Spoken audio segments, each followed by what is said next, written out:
Gente, a discussão que eu vou tentar fazer hoje com todos vocês sobre os fundamentos da educação tecnológica na pandemia, né? Não sei se todo mundo aqui acompanha os noticiários falando sobre uma transformação digital que essa pandemia trouxe para várias empresas, né? Há quem diga que 50 anos que a gente teria lá para frente de transformação, isso aconteceu em 5 anos.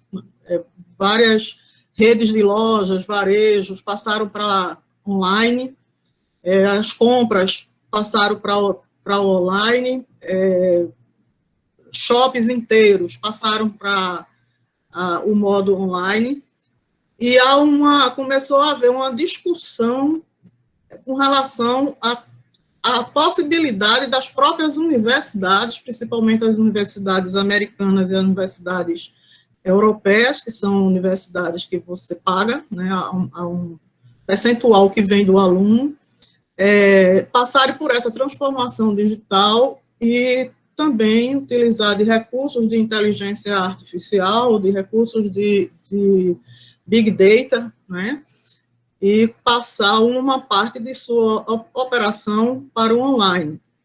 Só que, no nosso caso, no caso das nossas escolas, quando aconteceu a pandemia, 1,5 bilhões de alunos ficaram fora da escola, segundo a Unesco. E metade dos alunos fora da escola, eles não tinham computador em casa. E, diante de vários estados, tanto aqui no Brasil, né, que a gente acompanhou, depois eu falo mais na frente as estatísticas, dos nossos alunos com dificuldades até de eletricidade, né, não era nem de computador, nem de celular, mas muitos nem sequer tinham eletricidade. E se começou uma discussão, por exemplo, no estado de Nova York, com o governador Cuomo, para chamar Bill Gates para reimaginar a educação. Não é? Apesar de já ter uma pesquisa por lá, que 82% dos docentes acreditam que o envolvimento do aluno caiu, 22% dos pais, que os filhos passavam menos que 1 hora envolvido com a escola, menos da metade dos estudantes universitários mantiveram um horário regular de estudo. É interessante essa ideia de chamar Bill Gates, né, para reimaginar a escola, e isso não é uma ideia só americana, e a gente vai ver que você tem um conjunto de órgãos, como a OCDE, multilaterais, né, a OCDE, a Unesco, o Banco Mundial, várias fundações aqui no Brasil e espalhada pelo mundo todo, com várias empresas privadas, né, várias escolas também privadas, grandes grupos de escolas privadas, tentando modificar a política pública para a educação, né, como deverá ser a política pública para a educação a partir disso aí. E é interessante porque esse livro aí, que eu li, acho que na década de 80, do Larry Cuban, que é um historiador da educação, ele escreveu esse livro chamado Professores e Máquinas, né?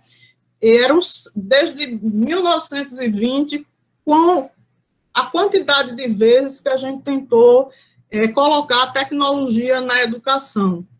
Então, ele começa desde vários artigos como Thomas Edison, na época do filme, né, dizendo que o filme ele ia modificar a educação, porque depois do filme a escola não seria daquele modo industrial, tradicional. O Bertolt Brecht, né, nesse mesmo livro aí que ele traz dados, assim, artigos bem esperançosos, como o rádio mudaria a televisão, a educação. E nesse livro ele sai desde o rádio, os departamentos que foram criados para as baterias do rádio, antes eram rádios a válvulas, né? Os departamentos que foram criados para trocar as válvulas, para fazer a manutenção das válvulas, depois passou para a bateria, todo um departamento que foi criado para fazer essa manutenção. passa pela televisão, pelo computador e por várias tecnologias. E o Larry Kruber, ele fala o seguinte, tem ideias na educação que ele chama as ideias zumbis. O que são as ideias zumbis na educação? São aquelas ideias que elas vão e voltam, elas retornam sempre com uma determinada força, mas sempre centrada na tecnologia. Né? É sempre a tecnologia que vai modificar a educação. E a gente está, de novo, numa dessa ideia zumbi. Só que essa ideia zumbi que volta é a ideia do ensino personalizado, dos big data, do uso da inteligência artificial. E que distanciamento social e fechamento de escola não é a primeira vez que acontece. Né? Em 1918, a gente teve a influenza, que fechou toda a escola, também houve distanciamento social. Na época, a tecnologia que se tinha à disposição era o rádio, e aí que se começou a procurar as comunidades para identificar quem era que tinha rádio, quem não tinha, fazer a distribuição de rádios, e se chamou pessoas, até na época, que tinham um certo alcance social em termos de propaganda, de marketing, conhecidas, para fazer essas aulas, e fizeram um complemento das aulas no rádio e nos jornais. Né? Você recebia a parte do que seria dado a aula no jornal, e em determinada hora você entrava lá para ver um pedaço dessa aula no online. A gente teve também fechamento de escola no período da poliomielite, né? Depois da guerra. E a gente tem fechamento de escola todos os dias, durante todas essas guerras que a gente tem mundo afora até hoje.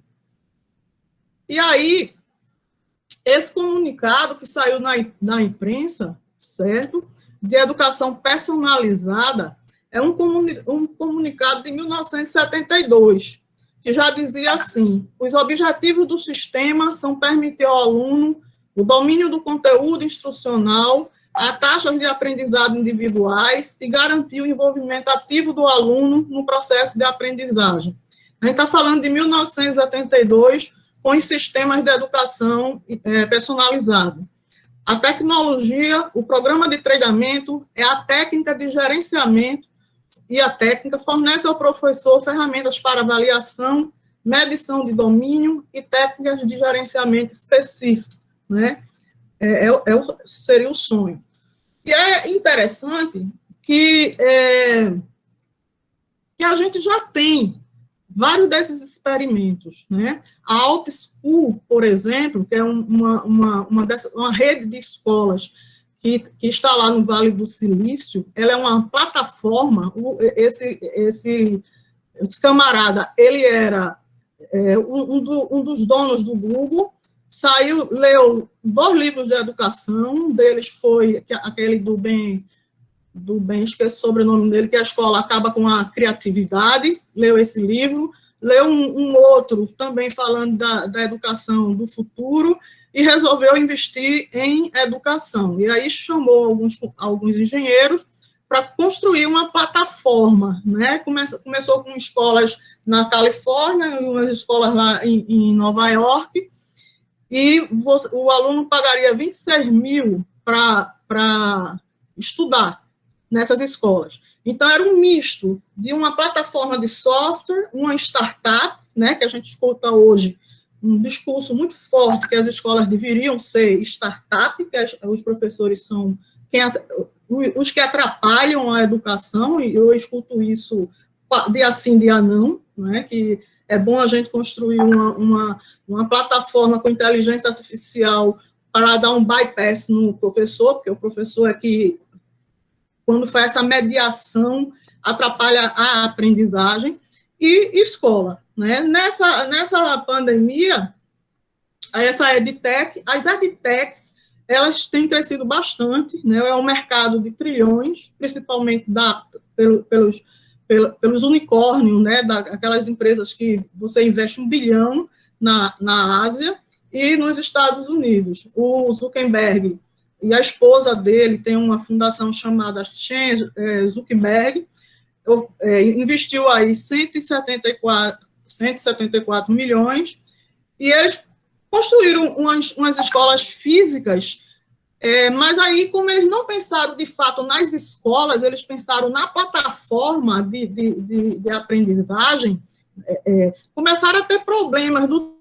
E os alunos? Onde é que a gente vai botar esses alunos na hora do intervalo? Não, vamos levar para um parque. Aí levava para um parque que era ocupado por moradores do parque, moradores de rua, porque não se pensou direito a escola, se pensou a plataforma.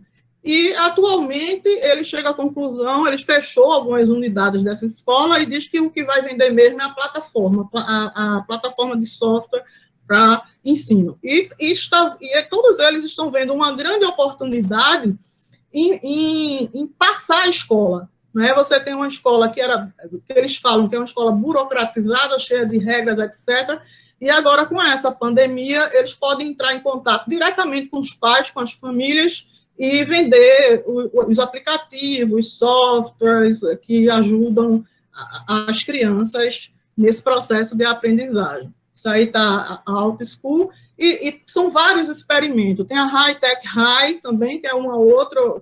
Todas essas fundações, Google, Facebook, o Bill Gates, né, a Amazon, todas elas estão com experimentos em escolas, né, experimentos altamente tecnológicos, com software de aprendizagem, com inteligência artificial, e investindo em 400 escolas Sharp, fazendo experimentos, né, que o próprio diretor lá da OCDE, da educação, o Schleiner, ele disse que estávamos num ótimo momento, excelente momento para a gente fazer experimentos e ver o que é que funciona e o que não funciona. Então, os objetivos é traduzir os algoritmos das mídias sociais para personalizar a educação, distribuir a plataforma para outras escolas, oferecer para que professores montem o seu próprio negócio. Ora, é maravilhoso. Se você quer montar a sua própria escola, professor, leve essa plataforma aqui, você monte o seu próprio negócio. E ela é uma indústria, certo, que ela vem evoluindo,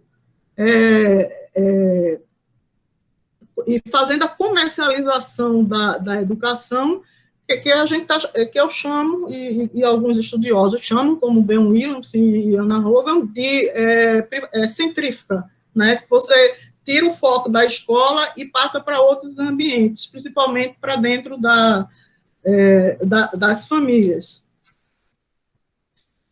E aí você tem um movimento de cadeias de escolas privadas nas mãos de setores religiosos e ONG, grandes conglomerados, como a Pearson, né, que também tem as suas plataformas, tem os seus experimentos escolares, a Intel, a Microsoft, a Packard, a Blackboard, o Google, a Amazon, grandes empresas de consultoria, como a McKinsey, a Price Cooper, grandes fundações, a Melinda Gates, né, o Zuckerberg, grandes empresas de advocacy, né, negócios e empresas privadas para mudar a política pública, né, vai lá no CNE, junto um grupo, aquela pressão, e aí criam-se as leis. Né? As organizações mundiais multilaterais, a OCDE, tem um a mais aí, a OCDE, a Unesco, Banco Mundial. Então, você tem aí um conjunto de grupos, né, que hoje pensa a educação como deve ser a educação mundial. E quando o Cuomo, o presidente lá, o governador lá de Nova York, chama o Bill Gates para reimaginar a educação e deixa todos os professores de fora, né, nesse processo de reimaginar a educação, você convidar pessoas da área de tecnologia, né, com aquela mentalidade, daquela imaginação sociotécnica de programador, de controle, de dados, de coleta de dados, para dizer como deve ser a educação do futuro. É uma coisa que também está sendo chamada de filantropia pandêmica, não é? É uma filantropia que a educação é centrada na tecnologia. Os filantropos receberam a incumbência de reimaginar essa educação e estão reimaginando, acreditem nisso, certo? Uma riqueza tecnológica para influenciar a agenda da educação no mundo. Tem essa Naomi Klein, que ela chama, ironicamente, com Screw New Deal, né? É um novo programa que está sendo intermediado entre governos e empresas globais de tecnologia por ricos filantropos para pensar a educação. Então, você tem Google, Microsoft, Amazon, teve um aumento muito grande, né, da demanda dessas empresas. Essa plataforma que a gente está usando aqui, o Meet, a gente tem usado muita outra chamada Zoom, né, que eu nem botei aqui o Zoom, que a gente tem trabalhado com ela, eu quase nunca uso essa Meet, e são muitas outras plataformas, mas não são só plataformas, são vários softwares, né, que aparecem na sua casa e eles liberaram as licenças, né, como Padlet, o TikTok, que mais?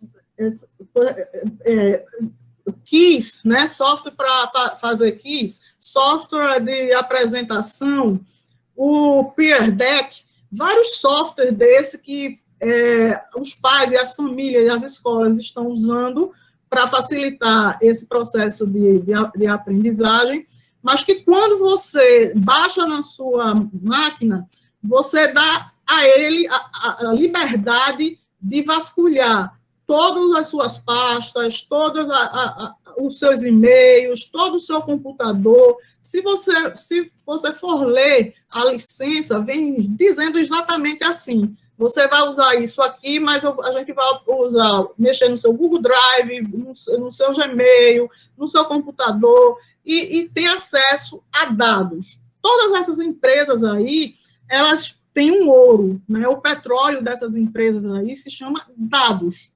E esses dados, muitas escolas que estão dentro desse experimento escolar, ou experimento educacional, vamos dizer assim, eles já vinham fazendo esses experimentos com um conjunto de algoritmos que consegue ver o comportamento do aluno, o olhar do aluno, se o aluno está triste, qual é o humor do aluno, quais são os sócios emocionais que devem ser desenvolvidos, quem está desenvolvendo isso, todo um conjunto de controle de dados, né, que a gente já escuta muito hoje por conta desses debates da fake news, né, que está dentro da escola, e isso, nessa pandemia, isso cresceu muito, né? Isso tem crescido muito, e muitas famílias, muitos pais desavisados com essa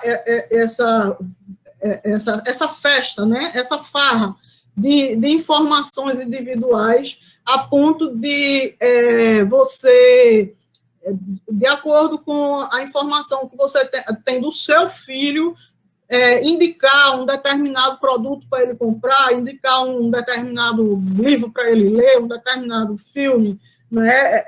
Dizer que tipo de comportamento ele está tendo, e tem escolas usando isso. Então, quando você pega a plataforma de mídia social, incluindo o YouTube, né? Por exemplo, a CEO, outro dia eu vi uma entrevista com a presidente a CEO do YouTube, o YouTube Kids. Ela dizia que na casa dela, ela não deixava os filhos assistirem o YouTube, né? Nas férias, os meninos não assistiam de jeito nenhum, e durante a semana, 1 hora sob supervisão. Se você for ler entrevistas de todos esses CEOs, como eles, livros, biografias, como é o comportamento das mídias com as crianças, você vai ver um padrão, todos eles têm uma supervisão bem forte no uso das mídias e um tempo de uso bem limitado. E aí o TikTok, né, que é a nova mídia que muita gente faz, porque o educador ele não usa TikTok, etc. Porque que é um conjunto de anúncios atraentes. Então, veja, na minha concepção, isso aí, o privado, né, se juntar com o público para pensar a educação, eu não vejo o grande problema nisso. Eu vejo o grande problema como isso é feito sem transparência, deixando o professor de fora, o educador de fora, deixando os alunos de fora, os pais de fora, né, sem uma transparência nisso aí. E o problema disso também é que você está num nível de abstração tão alto com relação ao que está por detrás, qual é a filosofia dessas tecnologias e o que é que está por detrás, que você precisa preparar o professor para isso. Né? O professor, hoje, para trabalhar cidadania, né, para entender a construção da imaginação sociotécnica no mundo de hoje, como é que se dá, né, como as coisas hoje, como está se dando essa transformação digital, que é um fato, ela existe, está aí, ele precisa se apropriar dessa formação, ele precisa se apropriar desses conhecimentos, até para proteger os seus alunos, né, até para conseguir sentar em determinados ambientes, com determinados atores, e você conseguir discutir o que é que está em jogo ali, né? Porque quando você libera todas essas plataformas gratuitas para que as universidades elas passem a usar isso, e aí você faz toda uma varredura nas emendas, nos programas, nos trabalhos dos professores, tudo isso, eles também começam a oferecer o currículo, né? Esses mesmos grupos oferecem o currículo, oferecem a formação do professor, organiza a escola, faz a gestão da escola, de forma que você passa a depender disso. Aí você começa a ver as salas Google, não sei o quê, os certificados Google, daquilo outro, e não sei o quê, e a escola vai se moldando, não por problemas da comunidade, não por relacionamento com os atores da comunidade, por identificação de um tipo de transformação, que é uma transformação coletiva, mas de cima para baixo, né, de modo top-down, por tecnicismo, por ideias pré-determinadas nas cabeças desses milionários que leram 2, 3 livros e acham que pode reimaginar a educação sem o professor. Então, a gente tinha também uma outra ilusão, né, que eram os MOOCs.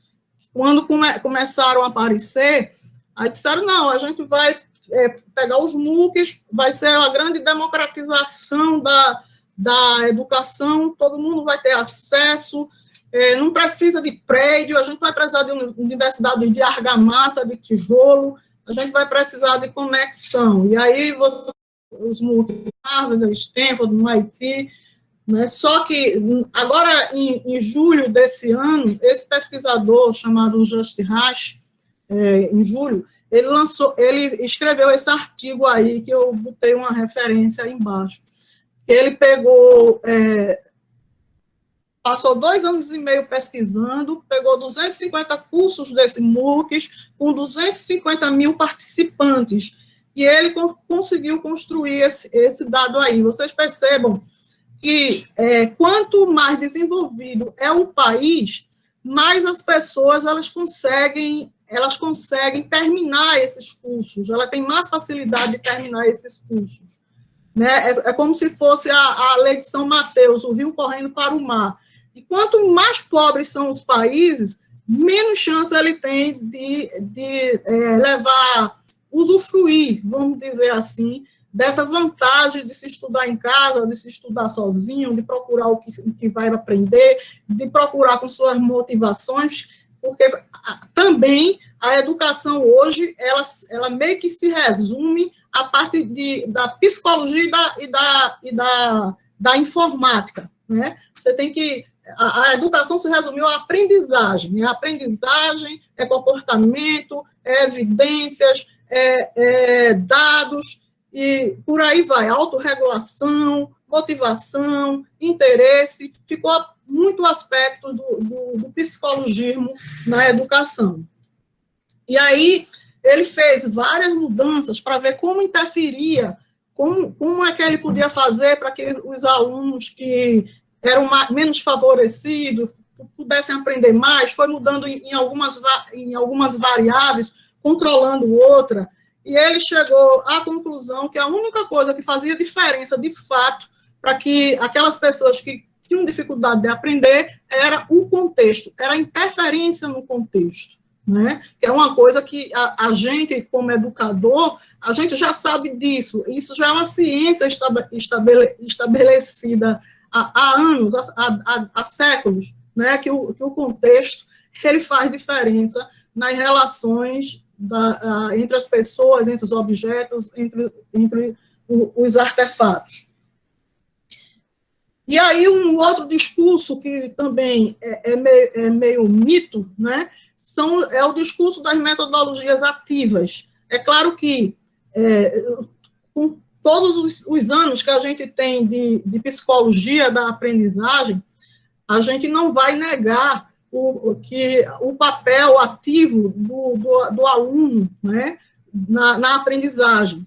E isso está lá posto, desde Dill, Piaget, Papert, aqui no Brasil, Anísio Teixeira, né, nos movimentos de escola nova, foram muito fortes. Entre o período guerras na Europa, com Freinet, Alexander e tantos outros, Paulo Freire aqui na década de 60, mas quando você começa a resumir que a educação, a mudança da educação, ela se passa pelo uso ou não uso de metodologias ativas, é um reducionismo e uma posição confortável, porque você acha que mudando a forma de se ensinar, você modifica o que a escola entrega, o valor que a escola entrega. Você deixa de discutir questões ligadas à política, à sociologia, à desigualdade social, né, que é o que a gente está vendo hoje. E também, essas metodologias ativas, elas existem em várias escolas. Aqui é uma escola que tem lá nos Estados Unidos, muito conhecida, a Quest to Learn, né, que é um currículo todo gamificado. Você aprende tem missão para cumprir, recebe uns pontos, o currículo é todo engajado, vamos dizer assim. Mas a gente também tem aqui escolas que essa escola, por exemplo, é uma escola que eu fui lá várias vezes, a Mori Lima, né, é uma escola que já derrubou paredes, as classes são muito seriadas, os meninos, eles se agrupam e estudam de acordo com o interesse deles, eles fazem roteiros de aprendizagem, é uma escola pública. Essa escola levou 30 anos para ser reconhecida pelo pelo município de São Paulo. No ano passado, ela foi reconhecida. Foi uma luta, assim, enorme para coisar. E você tem aí livros, né, de várias inovações radicais na educação brasileira que não passam necessariamente pela tecnologia, né, por uma tecnologia computacional, por outras tecnologias, mas não necessariamente pela tecnologia computacional. E o que explicitou essa pandemia? Né? Uma divisão social muito grande, né? Que já existia, todo mundo sabia que existia. Outro dia eu vi o Paulo Guedes dizer que tomou um susto quando soube que existiam 40 milhões de pessoas invisíveis no Brasil, né? Que não tinham nenhum documento, não tinham um CPF, que não puderam nem ir no banco, porque não tinha uma conta no banco. Coisas que a gente também, enquanto educador, a gente já sabe disso e faz muito tempo. Né? Quase metade da população do mundo não tem internet, 20% das pessoas em países de desenvolvimento estão conectados. E tem uma exclusão digital que impacta principalmente as mulheres, né?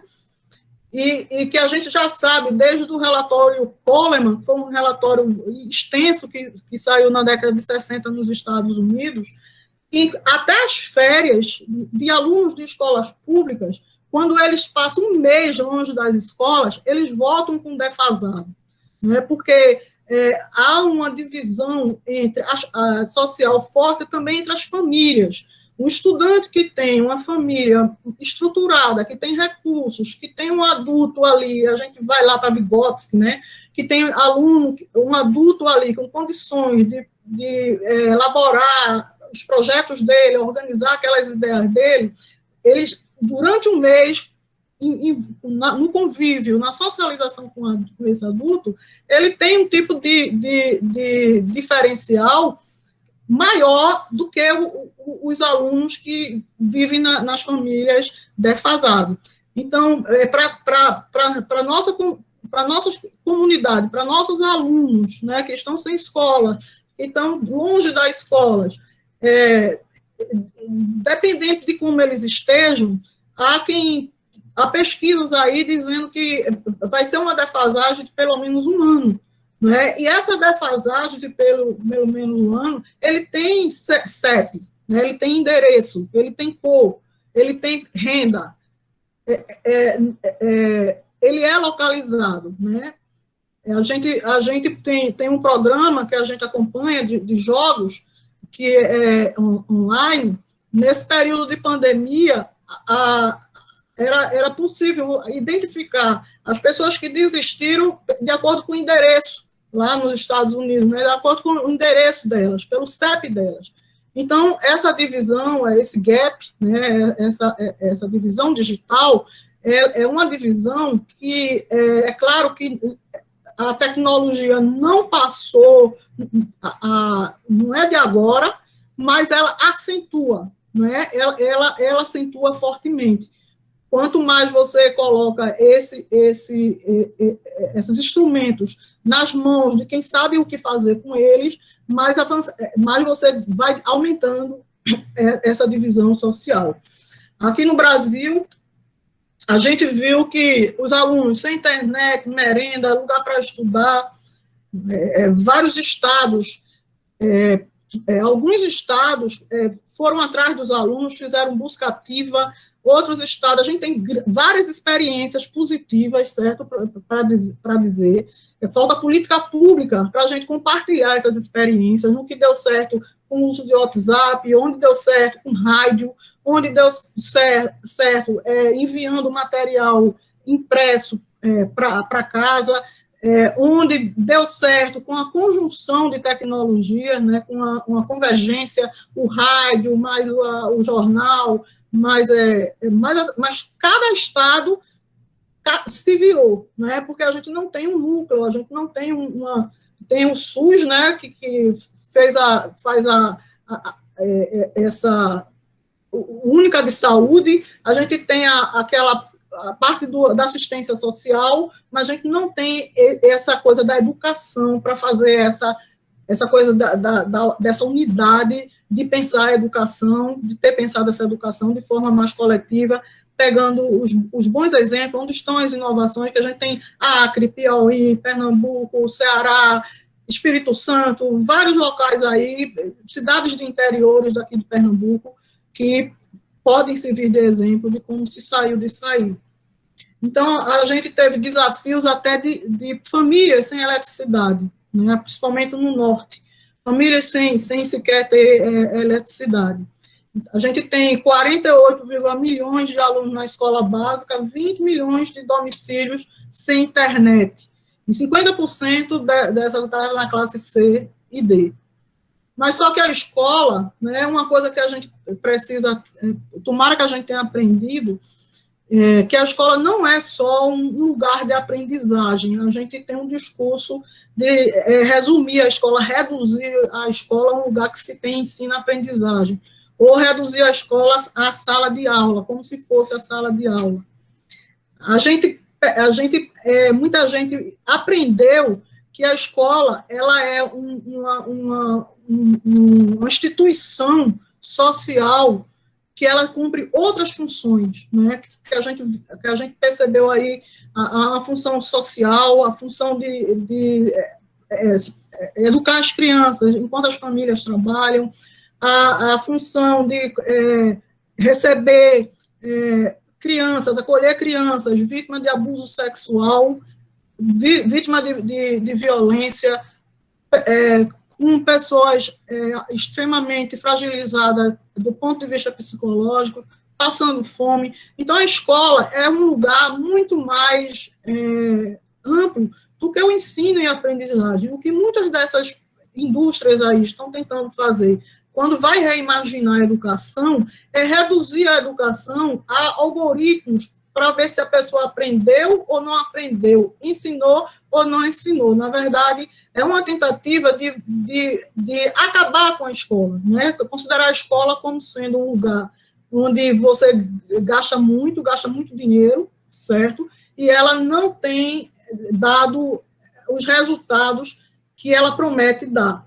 Então, você sempre acompanha esses discursos da escola tradicional, aquela escola que era do século XIX, feito por colegas nossos, que é vergonhoso, mas colegas nossos fazem esses discursos, da escola do século XIX, que vai para o século XX ainda está a mesma, que ela não acompanhou a revolução, que ela não acompanhou a tecnologia, e a gente sabe que não é bem assim, né? Se a gente for para a história da educação, a gente vai ver que houve, sim, vários avanços, né, várias mudanças. Houve tantos avanços e tantas mudanças que a gente fica horrorizado quando o ministro atual da Educação diz que o bom para o menino aprender é levar lapada e sentir dor.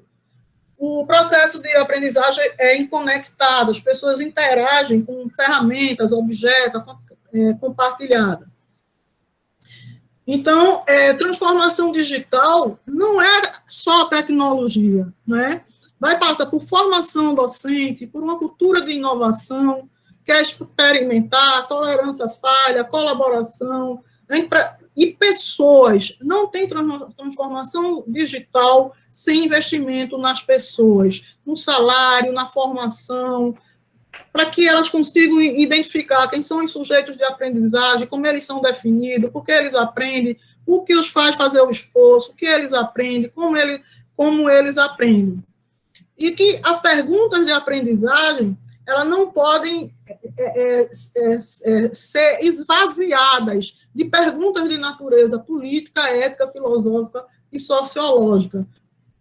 Perguntas do tipo, o que é a vida boa, o que é a vida bela, o que é uma vida voltada para o bem, o que é educar, o que é a escola, né? A gente está num movimento muito de as pessoas das competências e habilidades, e muito pouco conhecimento, né? As pessoas aprenderem como fazer as coisas, e muito pouco preocupadas em saber por que estão fazendo o que estão fazendo, e para quem, né? Então, respostas para emergência, alguma gente já sabe, ficar horas síncronas, né? Ao vivo, usando ferramentas como Meet, ferramentas como Zoom, e isso dá um estresse muito grande. E a própria psicologia já tem vários artigos dizendo que você não consegue ter atenções divididas com várias coisas ao mesmo tempo. E tem vários artigos aí falando do cansaço, da depressão de muitos jovens passando 3, 4, 5 horas diretas no Zoom. Que a perda de aprendizagem no online, quando você controla todos os fatores, você tem uma perda, né? Leituras profundas, fazer perguntas, colocar problemas, e a gente vai discutindo isso. Mas que a gente tem que desenvolver o letramento de dados tecnológico e científico, né, nos nossos professores, porque senão a gente não vai conseguir educar os cidadãos para esse mundo, certo? Mas isso não vai acontecer sem infraestrutura, formação docente, salário docente, formação inicial e continuada, formação dos gestores, estratégia de inovação da comunidade escolar. Obrigada. Acho que aqui dá para a gente fazer bater palmas em libras para vocês dois, já que o som, né, não ficaria tão adequado, mas muitas palmas para as reflexões que Sérgio e Valquíria trouxeram, e no chat está bombando, assim, de dizer que são pertinentes, sacolejam a gente, faz a gente pensar. Aí, antes de passar para a continuidade, né, agora com a interação mais direta com os participantes, né, eu gostaria de agradecer ao grupo de intérpretes, né, de Libras, Elizabeth, Luiz, Flávia e Débora, que estão aí se revezando, né, e permitindo uma participação mais ampla de todos os professores na instituição. Nós já temos 2 questões escritas e 3 inscrições. Então, eu vou passar logo a nas perguntas que foram já. Sim, pensar hoje a educação, né, e a tecnologia com humanização, ela é necessária. Diante disso, como é que a gente pode pensar as implicações, né, dessa formação, nesse formato com foco tecnológico, para a formação de professores? Né, essa foi uma questão. A outra questão a gente discute, né, essa questão da tecnologia, através das políticas, desse investimento privado, dessa necessidade privada, separadamente entre escola, acho que escola da educação básica e universidade, ou essa discussão ela entra no mesmo campo, né? Universidade e escola como esse espaço de disputa, né? Da disputa que é tecnológica, da disputa que é dos investimentos, na gestão também, né? Então, pensar como é que esses dois níveis, né, esses 2 espaços de formação, a da educação básica e da universidade, estariam juntos ou separados nessa discussão. E também que a professora Valquíria e o professor Sérgio possam fazer também as intervenções. Professora Rosa, agora. Boa tarde.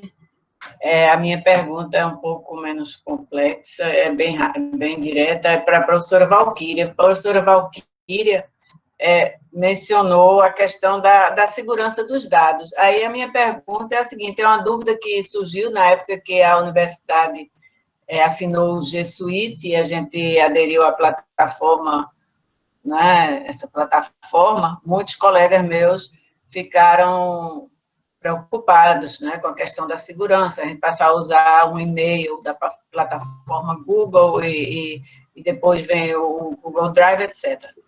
Então, a minha pergunta é se há mais segurança em plataformas pagas, né, como é o caso do nosso G Suite, quando comparado com as mesmas plataformas abertas, que eu uso, por exemplo, particularmente, né, a minha conta do Gmail. Então, eu gostaria de saber isso. É isso. Obrigada.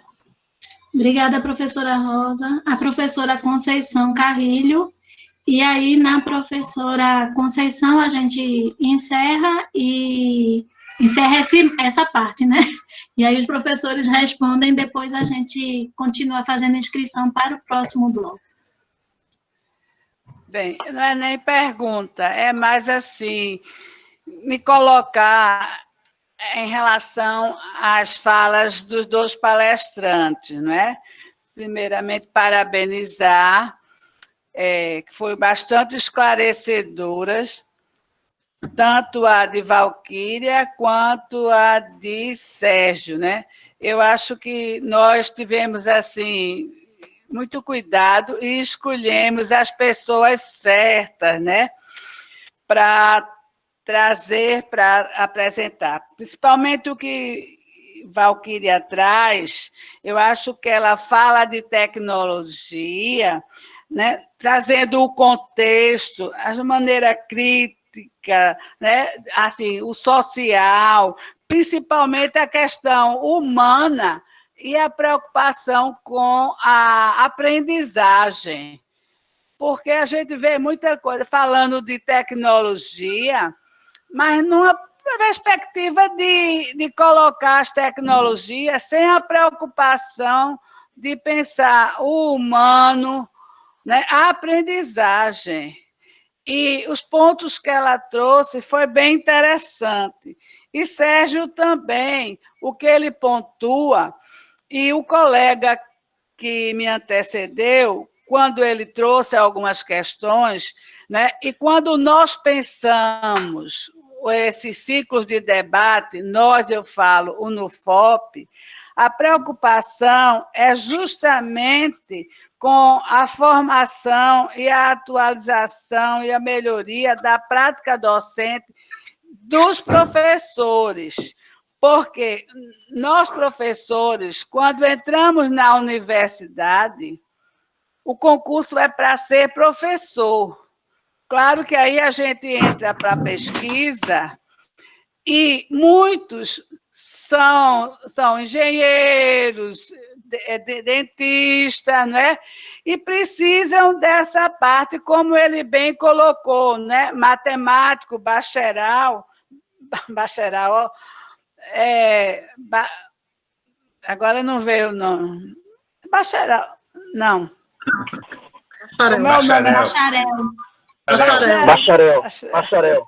Bacharel, não saiu. Então, veja, e aí é o papel do NUFOP trazer justamente as questões da prática docente, os saberes da profissionalidade docente.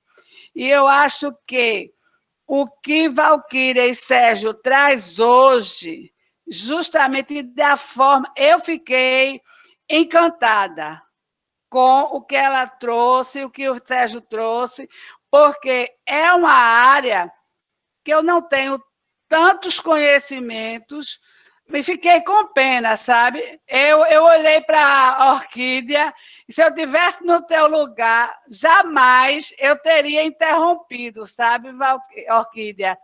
Eu teria deixado ela extrapolar o tempo, até porque, quando nós mantivemos o contato com ela, nós dissemos que era 1 hora, certo? E estava tão bom, você vê pelo chat que muita gente questionou, né? Então, eu não tiraria, porque é um conhecimento que nós não temos muito, são poucos.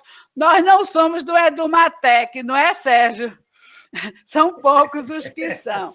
Então, eu acho que essa contribuição que ela traz, muito interessante, e como ela articula com o social, com a questão crítica que ela faz. Não é porque ela é dessa área que ela estuda que ela não mostra as fragilidades, né, os problemas que tem. Eu acho importante. E o que Sérgio também apontou e traz. Então, assim, acho que fomos muito felizes, eu acho que foi importantíssimo, mexeu, desarrumou, para a gente pensar. Esse momento da pandemia, eu acho que avança também para a gente pensar que a questão da tecnologia está aí e que a gente precisa utilizar, mas utilizar dessa forma como vocês trazem para a gente, né? Vendo realmente o humano e a aprendizagem. Não é para dizer, não, eu estou usando as tecnologias, mas que resultado isso está tendo para os nossos estudantes. E para nós também, eu estou fazendo meramente sem compreender e fazer. Então, era mais nesse sentido que eu queria colocar e agradecer e parabenizar. Estou muito satisfeita. Obrigada. Orquídea, eu posso começar a responder? Pode sim. E aí, depois a gente abre a segunda rodada. Quem quiser se inscrever, já pode ir se inscrevendo. Certo. Eu vou pegar alguns pontos da fala de Fernando e da fala da professora, que pontuou várias questões aí. Eu trabalho lá no CESA. O CESA é um centro de inovação, tem uma escola de inovação. Lá a gente tem um curso de engenharia de software, de ciência da computação e design, um mestrado em engenharia de software, um doutorado em engenharia de software e um mestrado em design, né? Então, várias especializações, várias cursos de extensão e pesquisas. A gente faz muita pesquisa para multinacionais, né? Tem na área de IoT, diversas áreas de robótica, a gente trabalha com isso. Então, como é que a gente trabalha lá? Né? E aí um pouco do professor Fernando. A gente trabalha lá com uma abordagem chamada PBL, a aprendizagem baseada em problema. Não é uma aprendizagem nova, não é uma aprendizagem que está lá na década de 50, e a gente quando a gente vai estudar isso, os primeiros cursos que fizeram isso foram os cursos de medicina, né, que a gente faz. Onde é que os médicos trabalham? Os médicos trabalham nos hospitais. E a gente chama as empresas com vários problemas. A gente trabalha com empresas como a Gerdau, Neurotech, e vários, e desde o primeiro período o aluno tem um determinado desafio, um determinado problema, e os alunos de design, junto com os alunos de engenharia de software, vão passar aquele semestre desenvolvendo soluções. Então, é um tipo de curso cuja presencialidade ele é muito forte, apesar de ser uma instituição muito, muito forte na parte de tecnologia, tanto é que a gente, em 2 dias, a gente passou para o remoto, né? Mas tivemos vários problemas, que é um processo de aprendizagem, né? E alguns problemas vêm muito de algumas falas aqui, porque a gente vai ficar naquela discussão, a gente está no physical, digital com físico, ou que Luciano Floridi, que é um estudioso, um pensador da área, chama de on-life, uma mistura da vida digital com a vida live. Mas a gente, como professor, certo? O que interessa aqui para a gente é que a gente não consegue digitalizar o presencial da educação no virtual. A gente não consegue transferir uma sala de aula para um virtual. Há determinadas ferramentas, porque o que a gente faz, o que interessa, a experiência que a gente constrói em termos de educação, e o valor que a gente entrega em termos de educação, a ferramenta aí, ela é selecionada em relação ao que ela nos permite fazer, o que ela vai nos permitir fazer, né? Porque tem um propósito aí que é muito maior do que qualquer ferramenta, qualquer ferramentário, qualquer metodologia. A metodologia é uma forma, né? Como a gente vai fazer uma pergunta, uma pesquisa, a gente tem lá uma pergunta, né, que a gente quer refazer, a gente desenha, faz um design lá de pesquisa para chegar a uma resposta. A metodologia vai depender muito de quais são os nossos objetivos. E aí, a metodologia que a gente escolhe para ensinar, das 100, ou mais de 100, que o professor Fernando falou, né, você tem aprendizagem baseada em problema, aprendizagem baseada em pergunta, sala de aula invertida, aprendizagem baseada em projeto, e você tem também várias ferramentas, né, tecnológicas que vai permitir você fazer uma coisa de acordo com qual é o seu propósito, qual é o seu propósito. Então, por exemplo, a gente percebeu que pegar o aluno, colocar no Zoom e o professor passar 3 horas de aula remota, continuamente, de forma síncrona, isso é uma coisa muito cansativa, né? Era cansativo para o professor, cansativo para o aluno. E que, independente da gente estar discutindo se é online, porque agora ninguém quer chamar de a distância, né? Entrou um preconceito em cima da educação à distância, agora é digital, que tem que ser no inglês, né? Digital, ou educação ou educação online. Mas, independente de que seja essa educação, certo? Nós, professores, nós precisamos de formação para isso. E entender que, de fato, há um diálogo, não é? Porque não é nem mudanças de polo professor, polo aluno, porque eu acredito que a educação não acontece por esses polos, acontece por diálogos. Ambos são sujeitos desse processo.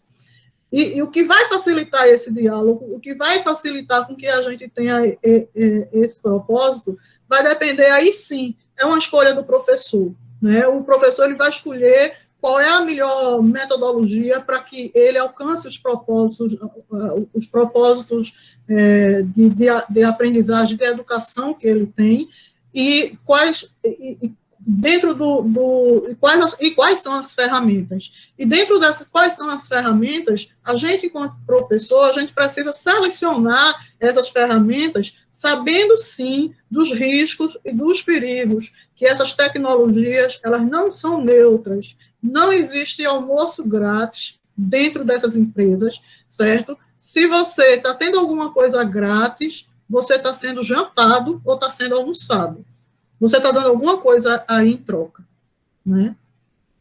Isso é a primeira observação.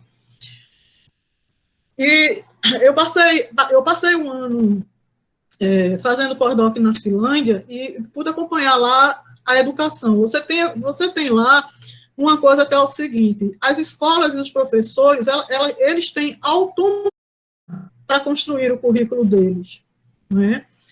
Os professores, eles são poucos avaliados, eles não têm essas avaliações seriais que a gente tem. Os alunos também, eles não têm essas avaliações seriais. Mas como é que é essa formação, né?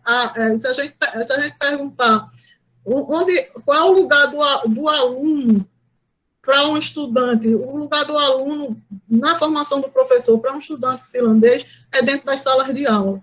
Eles se formam dentro das salas de aula, sendo mentorados, recebendo mentorias com pessoas com um nível mais sênior. Quando eles se formam, eles passam um ano com a carga horária reduzida, o que ele está aprendendo, sendo mentorado, e dentro dessas escolas, dentro de cada unidade, eles têm liberdade para a construção de currículo, o que é relevante, o que é que se tem propósito, o que é que a gente não tem propósito. E ali dentro, eles vão selecionando, dentro do leque dele, quais são as ferramentas que vão ser necessárias, quais as metodologias que vão ser necessárias, e como é que eles vão fazer construir as atividades que vão levar à construção do conhecimento. E, claro, com a forte base teórica, né? Eles têm uma forte base teórica. Não tem essa coisa de você dizer, né, é mais prática, é mais teoria, não. É uma fundamentação muito forte. E aí, quando a gente pergunta para a gente, qual é o lugar de trabalho do professor, né? Qual é o lugar de trabalho dos médicos? Os médicos, quando eles se formam, eles vão para uma residência. Ele passa um grande tempo da vida dele aprendendo dentro dos hospitais. Os hospitais, a residência dessas pessoas. Os meninos de engenharia, que a gente está formando lá em ciência da computação, antes deles se formarem, eles passam muito tempo dentro das fábricas de software, aprendendo nessa construção de software. E a gente, enquanto professor, o nosso lugar de trabalho não é a sala de aula, principalmente quem está dentro da universidade, que a gente tem a pesquisa, a gente tem a extensão e a gente tem o ensino. A sala de aula não é o lugar apenas de trabalho do professor, né? O professor pode estar, do ensino básico também, o professor ele pode pegar currículo de rua, museu, praça, cinema, construir filmes, ir para a comunidade, tentar entender como é a comunidade, como é que você faz essa professora aí que ganhou o prêmio internacional, trabalha no ensino médio, numa favela, e ela ganhou o prêmio dela usando sucata de parafernália com robótica.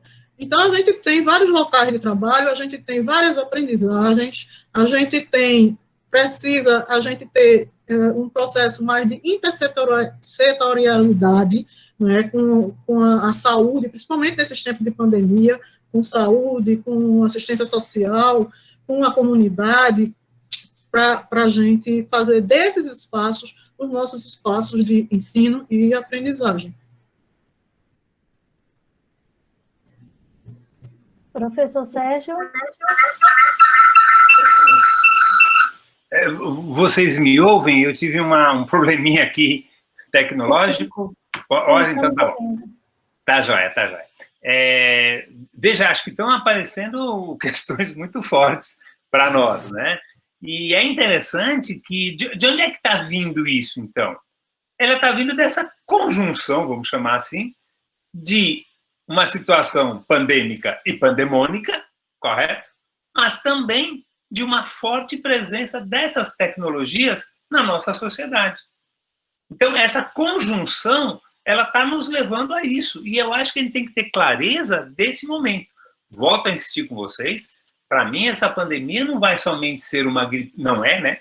E nem vai ser uma gripezinha que vai deixar uns efeitozinhos aí que qualquer benegripe resolveria, não. Ou seja, ele vai, de fato, nos causar impacto. Então, por exemplo, uma das questões colocadas então, como é que eu faço para gerir isso? Veja, se a gente ainda mantiver, né, vamos dizer assim, a nossa base vamos dizer assim, da compreensão paradigmática sobre a educação e não mexer nela, é claro que as respostas que a gente vai dar, elas vão manter a lógica anterior. Por que eu estou dizendo isso? Volto a insistir com vocês. Agora, essas tecnologias não são somente técnicas que melhoram o nosso desenvolvimento. Elas não são um novo mimeógrafo que melhorou a vida da gente. Elas são tecnologias que mudam a nossa forma de estar e compreender o mundo. E isso também acontece no campo educacional. Então, é claro que com essas tantas tecnologias, a gente não vai ter que sustentar ou ter como sustentar um ensino que esteja pensando basicamente na certificação. Claro que não. E aí realmente dá um desânimo danado nos alunos, porque pensar em certificar, ou seja, ter um diploma, não dá para sustentar 4, 5 anos de faculdade, correto? Eu vou dar um exemplo e vou desde já pedir licença, porque eu vou ter que fazer a referência a uma situação e a pessoa não me deu autorização para isso, mas eu vou me arriscar, tá bom? Mas eu arrisco e assumo o ônus do exemplo. Conversando com o pessoal de geologia, não sei se tem algum dos companheiros de geologia aqui presentes, alguns problemas acontecendo lá, tal, aí o professor me disse assim, mas Sérgio, um menino que quer fazer geologia, ele quer pegar em pedra. Olha que interessante, né, a fala dele. Ele quer pegar em pedra. E a gente demora 1 ano e meio para botar uma pedra na mão desse aluno. Meu Deus do céu, é embora, não é não? Como é que ele aguenta 1 ano e meio sem ver realizado minimamente o desejo dele? É um exemplo bem simples, claro, mas que diz desse descompasso que a gente tem. Por quê? Porque, claro, as outras questões que a realidade trouxe, elas estão modificando esta forma com que esse aluno chega para nós. Tá? Por isso que a questão que Conceição colocou, que eu acho muito interessante, Conceição, e acho que a gente deve aprofundar mesmo. Se eu entendi corretamente, você faz a seguinte questão, mas a gente precisa dessa tecnologia? Eu acho que aí está o risco nosso, a gente tomar a tecnologia, e esta em particular, como sendo alguma coisa obrigatória. Isso as empresas particulares estão fazendo, é o que Valquíria trouxe para nós. Elas apresentam com um charme danado, mas botam que é através disso. Como é que se chama? Até chamam isso de sistemas de ensino, né? Se eu não me engano. Não, a gente tem um sistema de ensino, que no fundo é uma plataforma que pega todos os dados e eles gerenciam. E a gente, entre aspas, engole como se fosse obrigatório. Então, a questão que Conceição coloca, né? Desculpe, Conceição, se eu não entendi corretamente, mas acho que é mesmo. A gente precisa dessa tecnologia, por isso que eu tenho que saber isso. Uma coisa que eu digo aos meus alunos, lá quando discuto com eles, é o seguinte, olha, uma boa aula tradicional é uma boa aula. E uma ruim aula tradicional é uma ruim aula. E uma boa aula inovadora é uma boa aula. Mas uma ruim aula inovadora é uma ruim aula. Então, não dá para a gente simplesmente jogar o peso sobre a tecnologia. Agora, também não dá para ser ingênuo em relação à tecnologia. Achar que, não, eu vou melhorar um pouquinho mais, vou dinamizar, vou jogar... Não, porque ela traz como seu componente essa possibilidade que é olhar diferente sobre a realidade, sobre o mundo e sobre os desejos que se tem. Acho que essa é uma questão séria. E é interessante também a gente pensar, bom, então o que eu espero com isso? Eu vou usar a tecnologia para motivar mais o meu aluno? Veja, é impressionante, mas eu já encontrei dados que dizem que o aluno não gosta de tecnologia. Tem aluno que não gosta. Eu acompanhei o trabalho de TCC de duas alunas na pedagogia que pesquisaram em alguns dos nossos centros. Esse eu não posso, de fato, dizer onde é, porque realmente seria muito agressivo. Mas elas encontraram uma professora muito afim de trabalhar inovação, muito afim de colocar tecnologia, tal, bolou, tal. Na segunda aula que ela fez isso, o grupo de alunas disse para ela assim, professora, a senhora vai ficar fazendo isso? A gente tem muito o que estudar. Se a senhora for fazer isso, a gente vai na biblioteca ler o livro que a gente precisa. Ou seja, onde é que está o problema? Né? Está na tecnologia em si? Claro que não. Mas nesta forma que você tem de trabalhar isso. Acho que essa é uma questão central para nós. E a outra questão básica é que, querendo ou não, muitos de nós, e talvez a maioria, acho que é um pouco na linha tanto do que Fernando como Conceição falaram, a gente tem que correr atrás. Por que a gente tem que correr atrás? Porque nós não fomos formados para ser professores. Nós fomos formados para ser pesquisadores. Então, é claro, você tem que correr atrás desse negócio. E acho que aí é a discussão que o NUFOP nos propõe de entendermos o que significa profissionalidade docente. Dá para a gente continuar imitando os nossos professores? Este é um problema sério. Queira Deus que você tenha tido bons professores, para pelo menos a imitação querer ser boa. Mas isso não dá mais conta da realidade. Então, claro, nós precisamos trabalhar. Isso não é pouco, gente, não é pouco, não. Porque muitos de nós, professores, se apresentam assim, eu sou engenheiro e dou aulas na UFPE. Ele não diz que é professor. Aí você vai olhar o cadastro dele, ele tem DE na nossa universidade, portanto não pode ter outro emprego. Então como é que ele diz que é engenheiro e dá aula na UFPE? Na minha lógica, ele vai dizer, eu sou professor da UFPE na área de engenharia. Tá? Percebe? Porque é a forma com que olha isso. E isso é um desafio para nós. Nós não fomos formados assim, não é culpa sua. Não tem nada de culpa aqui. É a forma como nós somos formados e temos que enfrentar isso. Agora, volto a insistir com vocês. Isso, com tecnologias, mudou bastante. Tá? E a outra questãozinha, foi uma questão, acho que eu vi Irani colocar na questão, que acho que foi no chat, né, Irani, que é um pouquinho um problema seríssimo. Por quê? É lógico que essas atuais tecnologias, elas custam caro. Eu já vi um professor especialista nessa área, ele disse assim para mim, olha, Sérgio, se você tirar o custo do tijolo e do cimento, usar tecnologias é muito mais caro que o presencial. Então, se você for para a ponta do lápis, fique com o presencial. Eu não sei se é verdade, eu confio nele, é uma pessoa séria que falou isso. Ou seja, nós precisamos de um volume de recursos para isso. E não temos, correto? E não temos. Agora mesmo o esforço que a administração está tentando fazer de encontrar uma opção para que aqueles que não têm, minimamente tenham a condição de estar conectados. E isso é um volume grande, claro que é um volume grande. Então, como é que a gente vai fazer com isso? A tentação, sem dúvida nenhuma, é fazer a tal das parcerias que Valquíria apontou para nós. Aí é uma tentação muito grande, porque vem um pacote. E aí, gente, não tem alternativa. Eu prefiro a gente, vamos sentar e vamos ver o que eu posso fazer, qual é a condição que eu tenho, qual é isso aqui, uma parte dá, uma parte não dá, e vamos pensando tal. Agora, o que também a minha prática, a minha experiência me diz, é que quando eu começo essa conversa com os alunos, eles acham opções tecnológicas para nós. Eles acham, tá? Eles dizem para nós, olha, é melhor por aqui e por ali. Eu não sei se é verdade neste grupo que estamos participando, mas nós, professores, gostamos de e-mail. Quantos dos seus alunos leem e-mail? Né?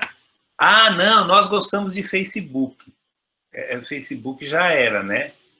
Se você não tem Instagram hoje, vai ser muito difícil você manter uma relação um pouco mais dinâmica com o seu aluno. Então, conversar com eles, eles vão nos dizendo como é que faz isso, como é que faz aquilo, né? Em termos tecnológicos. É interessante, eu pude vivenciar em alguns momentos isso e dizer para eles, ó, gente, como é que faz esse negócio agora? Como é que a gente sai disso aqui, né? E eles acham uma solução. Se era melhor ou não, é o que menos importa. Mas é bom porque foi aquela que, em conjunto com eles, nós definimos. Acho que essa é uma questão séria para nós.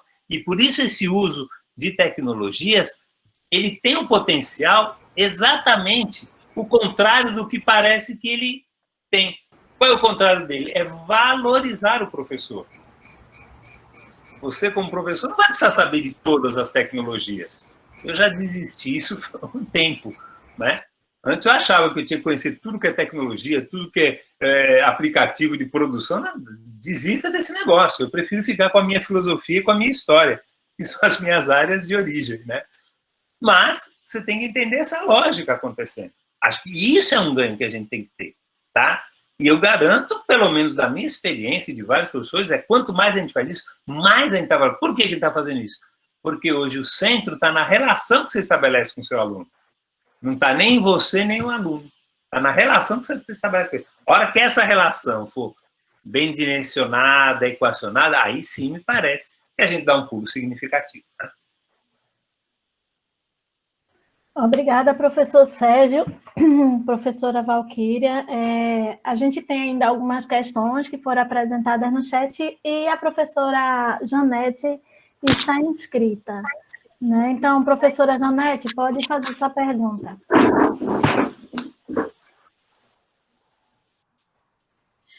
Boa tarde ou boa noite. Aqui já escureceu na Madalena, mas eu não sei que horas são. 5h30. Já que é a minha luz aqui.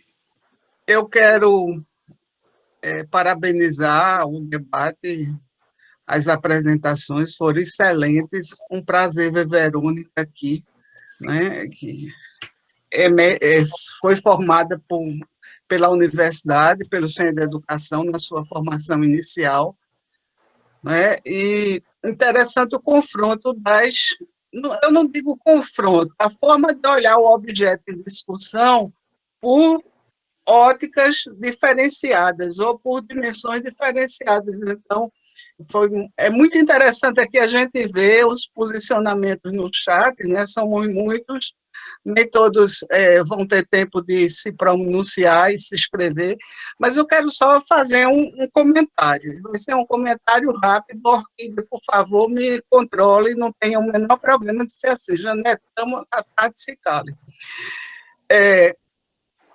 Interessante a gente perceber que o sistema educacional, ele é igual, reflete as mazelas e a situação da sociedade brasileira como um todo. Então, é muito diferente uma discussão sobre o ensino remoto e as condições da escola pública para o ensino remoto na universidade pública, nos cursos de graduação, e o ensino remoto nos cursos de pós-graduação. Quer dizer, todos os meus orientandos estão fazendo curso de mestrado e de doutorado, curso nesse semestre emergencial. Inclusive, eu estou com a professora Ana Lúcia ministrando lá na pós de educação uma disciplina para mestrado e doutorado. Então, todos se inscreveram sem muitos problemas. Eu tenho orientando originária do Bolsa Família, por exemplo. Mas as condições de um mestrando ou de um doutorando que se propõe a ser um pesquisador são extremamente diferentes dos alunos, por exemplo, do primeiro período, do primeiro ano da graduação. Então, pelas próprias exposições, a gente vê essa diferenciação se colocando, não é? Essa é uma questão que a gente tem que considerar. A outra questão é a própria, que tem relação com essa, o próprio processo de formação docente que nós desenvolvemos na universidade, não é? E quem são as pessoas que vêm para os cursos de formação docente aqui, para os cursos iniciais, e que, assim, são os cursos chamados de mais fácil acesso, para falar de uma linguagem mais antiga, e que traz as pessoas do sistema público e de outras situações que refletem as desigualdades socioeconômicas, e, consequência, a gente tem toda uma tradição cultural que leva às posturas aqui enfatizadas, principalmente por Sérgio Abranches. As posturas em relação faço, não faço, aprendizagem, não aprendizagem, etc. A gente está diante de um desafio muito grande, de uma situação muito complexa, e eu acho que essa possibilidade das discussões que estão sendo travadas, ela ajuda, mas não são suficientes. Penso que a gente necessitaria de um NUFOP mais agressivo nesse processo de formação e discussão, para nós, professores, que vamos enfrentar o semestre como emergencial, extra, ainda não aprendi o nome dele, não, 2020.3, nas graduações, precisaríamos mais de uma força, porque a gente tem esses entraves culturais nos nossos alunos e na nossa formação, que não contempla essa nova situação, né, de aprofundamento da chamada realidade virtual. Não é outra coisa que a gente está fazendo aqui, né? Toda noite eu estou em live, estou assistindo live, estou participando de live, como uma coisa, em certa medida, positiva, mas extremamente cansativa. Não é? Essa realidade a gente está, digamos assim, vivenciando a agudização na marra. Aqui também tem aspectos positivos, porque tudo tem um seu contrário, segundo a lei da dialética, né? E então, a questão era mais justamente essa de, primeiro, considerar os processos formativos, né, desiguais, não é? O alunado desigual, mesmo no interior dos cursos da universidade, as desigualdades existentes que se reproduzem. Em segundo lugar, convocar o NUFOP para continuar esse diálogo, mesmo porque, e mais ousadamente, mesmo porque eu não acredito que a gente vai voltar em janeiro, fevereiro ou março para o 2021 presencialmente. Então, esse recurso ele vai contingencialmente, a contingência vai continuar por pelo menos 6 meses, eu acho, na minha avaliação da minha medicina de bolso. Então, é uma questão para a gente pensar com cuidado, eu acho. Pronto. Obrigada, professora Janete. Tem ainda 2 questões antes de passar para vocês responderem. Uma foi direcionada mais à professora Valquíria, diz assim, para a professora Liliana: numa sociedade em que é cada vez mais difícil encontrar alunos autônomos para a aprendizagem, sobretudo da educação básica, como conseguimos implementar com sucesso as atividades de ensino híbrido? E para o professor Sérgio, Eri Pontes faz a seguinte questão: Professor Sérgio, qual a sua sugestão para quem, como eu, está lutando, se angustiando para aprender essas novas tecnologias, para lecionar em ambientes como o G Suite? Confesso que essa tecnologização me causa angústia e cansaço cognitivo, além da lacuna do domínio instrumental das ferramentas. Pronto, aí são essas duas questões a mais e pelo que a gente registrou, não tem nenhuma anotação aqui, solicitação no chat. Podem ficar à vontade. Janete, prazer em revê-la, e antes de terminar, eu gostaria de agradecer a todos os meus professores aí da casa, onde eu fiz meu mestrado, meu doutorado, né, aprendi bastante com todos vocês. Sou muito grata. Eu vou pegar, recentemente, eu fiz 2 pesquisas, acho que uma delas vai ser publicada agora como livro, e nessa pesquisa eu fiz um levantamento de vários países no mundo dos sistemas educacionais. E o que era que eles têm em comum, né? O que é que esses sistemas educacionais eles têm em comum? Então, eles têm algumas coisas. A primeira coisa é que você vai encontrar países onde a seleção é muito alta. Por exemplo, a Finlândia, a seleção da Finlândia é tão alta que consegue passar menos de 10% dos alunos, e é um vestibular tão mais concorrido do que medicina e as engenharias. Por quê? Porque é uma profissão socialmente valorizada e tem uma carreira bem definida, né? Então, você ter uma profissão socialmente valorizada é uma coisa incomum em todos esses sistemas educacionais de sucesso. Você ter carreiras bem definidas também é um ponto em comum nesses sistemas. E você tem países que, além de você precisar passar por uma seleção, o Estado paga uma bolsa a você para que você estude, dá uma espécie de um enxoval com tecnologias, etc., para que você aprenda. E em todos esses países,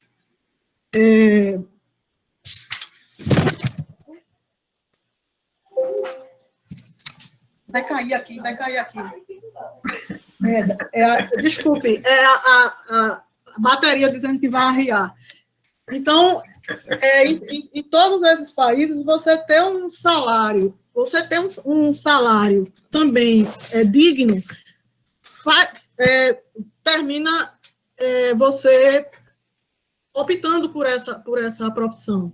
E um outro ponto, são locais que a desigualdade social ela não é tão gritante, certo? Então, quando você pega, por exemplo, PISA, que pega países da OCDE, que tem mais ou menos aquela média de distribuição de renda, e vai comparar com países que têm uma desigualdade social, você está comparando coisas que são incomparáveis, e a gente não pode comparar coisas incomparáveis. Então, a formação inicial do professor, né, com a indução, com o período de treinamento, nessa formação, ter todas essas discussões e uso, né? Porque não adianta só a gente ensinar como usar, a gente tem que aprender no uso, vendo os nossos professores usando com a gente. Como é que essas ferramentas são usadas, como é que a gente vai usar? Então, você tem países que têm dentro dos centros de educação, você tem centros de inovação, de tecnologia, onde os professores em formação, eles vão lá aprender a desenvolver tecnológico. Você tem, por exemplo, em regiões como Estônia, como Finlândia, países lá do Oriente, os meninos aprendendo internet das coisas desde o jardim da infância, aprendendo robótica, e isso financiado pelo Estado. Então, o que a gente precisa é a educação à distância, como o Sérgio falou, online, digital, seja lá que nome queiram dar, que seja mais bonito, no inglês ou no português, certo? ela é uma coisa cara, de fato. Ela não é uma coisa barata, porque para ser bem feita, ela precisa de equipes multidisciplinares, ela precisa de design de educação, precisa de professores na parte pedagógica, precisa de pessoas da área de ciência da computação, de design, é uma coisa cara. Não essa coisa barata que a gente vê aqui, né? Se você for olhar direitinho, 75% dos nossos professores eles são formados em instituições privadas de baixa categoria e online. Não tem como isso dar certo. Certo? Isso não tem como dar certo. Como é que a gente pode formar professor online? Só online. Sem prática, sem mentoria, sem acompanhamento, né? Isso não tem como dar certo. A outra pesquisa que eu fiz, também acho que vai ser publicada em algum momento, certo? É com relação o que é necessário, certo? Onde se tem uma boa evidência de que o ensino híbrido ele funciona, são evidências que você tem um lugar virtual bem organizado, bem estruturado, onde os professores ali, eles deixam material de leitura bem organizado, com um roteiro, com um sumário para esses alunos que têm mais dificuldades, fazer acompanhamento, com vídeos curtos, pequenos, né, de apresentação. Alguns têm encontros síncronos, né, para tirar dúvida, mas não pode ser 1 hora, meia hora, 2 horas o professor ali falando, porque uma coisa que a gente tem certeza é que nessa pandemia, esse ensino tradicional, ele foi reforçado. Né? Ele foi reforçado. A gente tem muito mais vídeo, aulas, live, não sei o quê, professor falando, gente falando, muita falação, muito blá, blá, blá, blá, blá, muito pouco escuta. Né? Então, isso foi reforçado. Então, uma coisa é você ter práticas que você instigue uma pesquisa, coloque lá uma pergunta, faça um mapa, uma jornada, para que o aluno ele consiga ir ali desenvolvendo essa autonomia, desenvolvendo essa capacidade de se autorregular. Mas isso tem que se perceber que não é uma coisa fácil. Essas habilidades, essas competências digitais que a gente vai adquirir, que a gente vai precisar adquirir, elas precisam começar desde já, com o que a gente tem, com os recursos que a gente tem. E o que a gente sabe também é que o ensino emergencial, seja lá que nome tenha sido dado a isso, é um fracasso, foi um fracasso, fracassou, certo? Ele não foi muito bom para quem já é bom, e muito ruim para quem está dentro desse... Isso no mundo inteiro, isso não é só no Brasil, tem pesquisa do mundo inteiro. Aqui no Brasil, a gente tem 7 estados que nem sequer vão conseguir começar alguma coisa. Mas também, uma outra coisa que a gente aprendeu muito nessa pandemia é que ficar de braços cruzados é a pior coisa que a gente pode fazer pelos nossos alunos.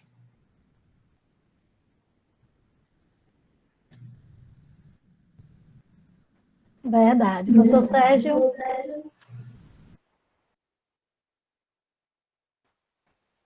O seu microfone está fechado.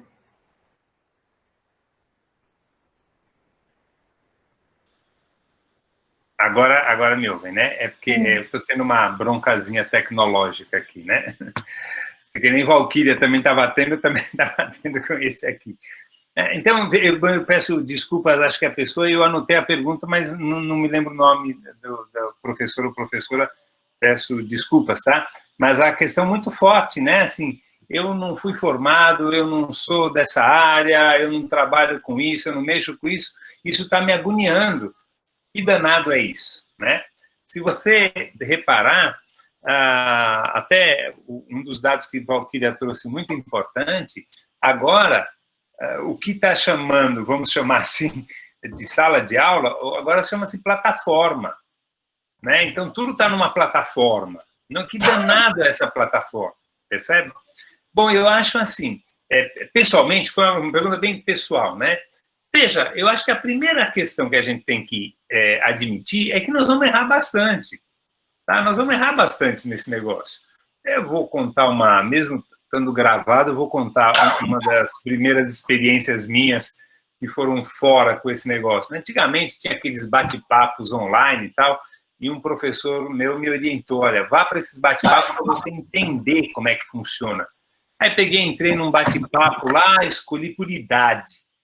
Primeiro erro meu naquele momento, achar que as pessoas que diziam que aquela hora tinham 30 anos, tinham 30 anos. Lá fui eu, tal. E começo eu a colocar, bom dia, como vocês estão? Eu me chamo Sérgio e tal, tal, tal. Ou seja, eu estava trazendo o meu mundo presencial para dentro de um mundo totalmente diferente. O que aconteceu é que em menos de 2 minutos eu estava sozinho na sala de bate-papo, porque, claro, desconfiaram que quem eu era naquela situação, tá? Então, o que me parece é que a gente tem que dar uma olhada nessa linguagem que está sendo estabelecida, tá? Essa linguagem é uma outra forma de relacionamento. E linguagem não é neutra. Acho que, tal como o Val falou, né, a tecnologia não é neutra, a linguagem não é neutra. Então, se ele não escreve mais não, bota só o N, bota uma série de sim, ele está dando a entender uma outra coisa. E nós ainda estamos insistindo, né? Desculpe-me, professores de língua portuguesa que estão participando, mas uma das coisas mais terríveis que existe hoje em dia é o professor querer ensinar que uma redação tem começo, meio e fim. Eu não entendo mais isso. A gente está trabalhando com outra lógica, a lógica das narrativas, que ela tem uma outra dinâmica, tá? Então, eu acho que, vamos dizer assim, parte da angústia da gente, ela vai se dissolvendo na medida em que a gente entende que é uma outra coisa e não querer transportar o nosso mundo para dentro desse mundo. Tem problemas tecnológicos? Tem. Veja, agora mesmo, eu estava aqui, não sei o que aconteceu, deu uma travada, eu peguei o celular, aí usar 2 dispositivos ao mesmo tempo, da microfonia, deu problema, tá? Então tem coisas técnicas que vão acontecer, e vai mesmo, tá? Agora, é fazendo que a gente vai tentar resolver essas questões, e aí acho que volta corretíssima, né? Não dá para a gente, entre aspas, ficar dizendo, ó, faça assim, faça assado. É um tanto da prática, né? Agora, volto a dizer, nós somos obrigados a isso? Aí eu vejo com problema essa ideia do impositivo tecnológico. Isso é o que o mercado faz, que as grandes empresas privadas fazem. Aí eu não concordo. Aí eu acho que a gente tem que ter um outro posicionamento, tá? Agora, para um pouco também, será, não é dica, mas um pouco tentar entender essa passagem que a gente faz, eu tenho a impressão que esse também é um momento muito importante para nós, exatamente para a gente revisitar os nossos conteúdos de aprendizagem. Percebe? Os nossos conteúdos de aprendizagem. Não, quando eu digo que hoje o mundo está digitalizado, o conhecimento está digitalizado. E eu aqui não estou dizendo somente que o livro foi digitalizado e hoje está disponível para a gente pegar na internet. Não, é o conhecimento. E quando eu digo conhecimento está digitalizado, é que ele pode existir hoje e amanhã não existe mais, foi superado por uma outra coisa. Então, a gente tem que revisitar o nosso conteúdo de aprendizagem para a gente ver, é isso mesmo? Isso aqui vale a pena ainda? Isso faz parte do processo formativo de meus alunos? Eu acho que essa é uma coisa muito importante. E a outra coisa que eu faria, acho que é interessante a gente fazer nesse processo, é exatamente tentar entender essa questão metodológica. Volto a insistir com vocês. Existe uma dimensão técnica, metodológica dessas tecnologias digitais? Sim, mas não é só isso. Não tem ingenuidade nessa passagem, não. Tá? Agora, será que dá para eu experimentar algumas dessas? Naquela ideia de que existem mais de não sei quantas, 100 metodologias ativas, né? Tudo bem, estuda umas 4 ou 5, que eu acho que já dá bom, para você tentar entender se isso é possível no seu conteúdo de aprendizagem. Tá? Acho que essa é uma coisa importante, porque senão a gente vai estar, querendo ou não, fazendo aquela velha coisa, transportando o presencial para dentro do virtual. Isso já está claro que não dá certo. Agora, nós vamos voltar nesse novo normal ao velho normal, né? A Janete mesmo disse para nós, né? Hoje a gente está cheio de live, né? O problema agora, Janete, é que o Lattes ficou desconfiável agora, né? Eu não posso mais colocar tantas... O que eu faço no Lattes, porque não dá mais para confiar no Lattes, né? O cara diz que tem uma tese profunda que não foi aprovada, mas ele bota lá que é doutor, aí dá um tempo, né? Então, eu posso agora colocar tantas lives para nós? Agora, veja como é interessante, veja como é interessante. Nós estamos usando as lives também, entre aspas, para tomar cachaça junto. Ou seja, ela está entrando numa outra dinâmica da vida da gente. Lógico, é muito melhor estar junto para dar uma brincadeira, né? Eu poder dar um tapa nas costas do rubro-negro, que é tão meu amigo. Claro que é. Agora, isso faz parte desse processo que a gente está vivendo. E isso também se dá na questão educacional. De novo, sem poder dizer qual é o santo, mas posso contar o milagre. O pessoal do Centro de Educação acho que vai entender mais, talvez com mais detalhes. Nos debates que o Centro de Educação realizou, e tem feito vários, com posicionamento muito crítico, que eu acho que a gente tem que ter não só o respeito, mas estudar que posicionamento é esse que o Centro de Educação tem tomado. No último reunião do CEP, teve uma posição muito clara do Centro de Educação e a gente tem que estudar para saber. Agora, digo a vocês, e o pessoal do Centro de Educação, se quiser, acompanha nisso, mas nós estamos levando alguns sustos bons de verem professores que a gente desconfiava que nem de longe iriam chegar perto e estão dizendo para nós, olha, é bom fazer isso, é bom que a gente faça isso, nosso aluno está precisando, vamos nos aproximar dele desse jeito.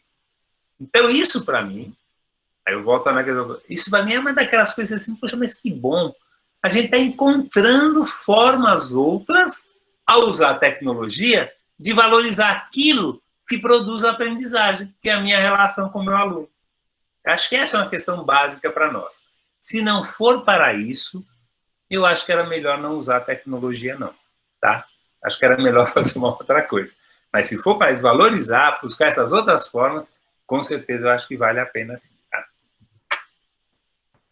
Eita, o bom é se a gente ficasse aqui, continuasse conversando, porque, né, todas essas falas, elas provocam muitos questionamentos, né? A gente, enfim, embarca nas possibilidades, na relação com o contexto, né? Eu acho que uma coisa que seria muito bom, eu não imagino nem como isso poderia acontecer, é explorar os chats dessa reunião, né? Porque são os professores falando aqui, são os professores escrevendo lá, e muitas reflexões também pertinentes, profundas, que a gente não tem tempo de abordá-las, né? Mas que, de fato, Orquídea, já tem gente coletando como dado para pesquisa, viu? Pronto, vai ser ótimo, porque realmente os chats, né, o daqui especificamente hoje, trouxe muita discussão, assim, a partir dos pontos levantados,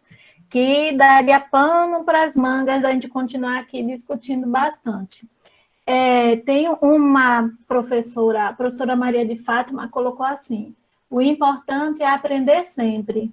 E aí eu vou pedir licença à professora Fátima e dizer, o importante é aprender sempre, e se for para aprender juntos e através do diálogo, melhor ainda.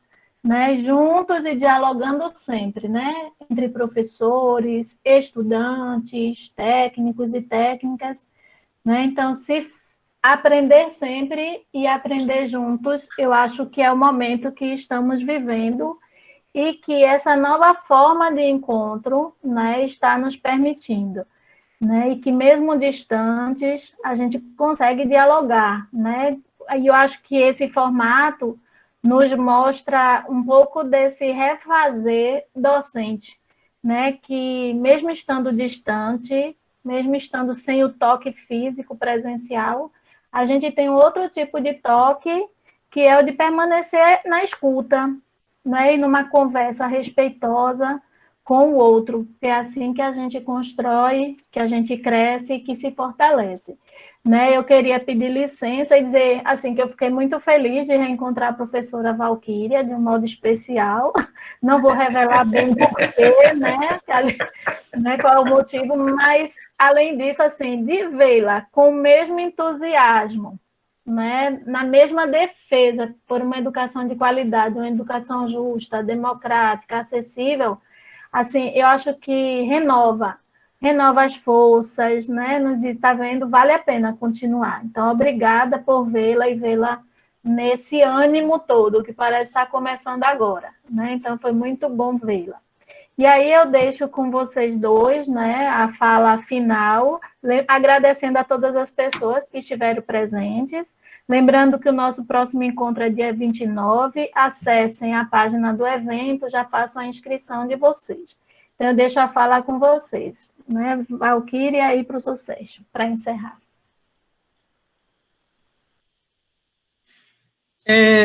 Gostaria de agradecer ao convite, mais uma vez. Para mim foram 3 horas boas. Agradecer a Sérgio pelas colocações, pelas reflexões. Eu acho que tem um ponto aí que a gente vai precisar pensar bastante, refletir bastante sobre a presencialidade nessa relação de educação, né, e de ensino e aprendizagem. Outra coisa que a gente vai ter que refletir muito, porque a gente vai enfrentar aí forças anulando a função social da escola, a função da escola mesmo, enquanto argamassa, né, como se diz, reduzindo a escola à argamassa. E dizer que Orquídea, que essa coisa da educação, né, Orquídea, eu ensinei Orquídea no magistério, lá no Marcelino Champagnat. Eu acho que foi quando eu estava começando, fui com 21 anos, né? Eu fiz o concurso, tirei em primeiro lugar e fui para escolher, tinha o direito a escolher a escola, e aí escolhi o Marcelino Champagnat. E tem várias pessoas aqui do Marcelino Champagnat que eu já vi, Simone, Orquídea, são alunas que, desde lá, muitas já foram ser professoras e hoje estão na universidade, estão no município, no estado, e a gente continua nesse diálogo, né, por uma educação em acreditar, não só acreditar, em lutar, que a educação ela pode ter uma força muito grande para diminuir a iniquidade, né? Mesmo sabendo que não é ela que vai acabar com a desigualdade social, mas a gente pode fazer muito para diminuir essa iniquidade. Agradecer todos os professores que eu tive na casa, né, aos colegas, todos os colegas aí que eu tenho, são vários colegas, Marcelo, Sérgio, e a professora Janete, professor Brainer, né, foram tantos os professores que eu não vou parar por aqui para não fazer injustiça. E dizer que eu estou à disposição, né, vai ser sempre uma honra estar aqui conversando, dialogando com todos nós, e que a gente precisa muito refletir essa coisa do Tardif, né, desse complexo de interações que faz com que a gente seja o que é, educador. Obrigada. Então, eu também quero agradecer a todos vocês e agradecer particularmente ao Unufop, à Progep e Prograde, pelo esforço de a gente fazer isso, né? Nós também estamos nos reinventando na parte de formação de professores, aqui para a nossa universidade. Eu acho esse um desafio muito grande e gostaria de incentivar todos a poder participar de todo o ciclo de debate, né? Temos vários ainda, então Acho que isso é fácil, porque é um desafio e o melhor é estar junto nesse momento, né? Partilhando. Não tem certeza, temos muitas dúvidas ainda, mas é na partilha que a gente vai encontrar, sem dúvida nenhuma, os melhores caminhos para nós, tá bom? E deixar aí um abraço bem forte a todos, abraço virtual e depois presencial quando a gente puder, tá bom? E agradecer também a todos os parceiros, tá certo? E espero que ninguém diga que foi meu aluno, tá bom? Até mais. Tá bem, Sérgio. Porque essa foi uma forma de me identificar, agora é assim, eu fui aluno do Sérgio, eu fui aluno de Janete.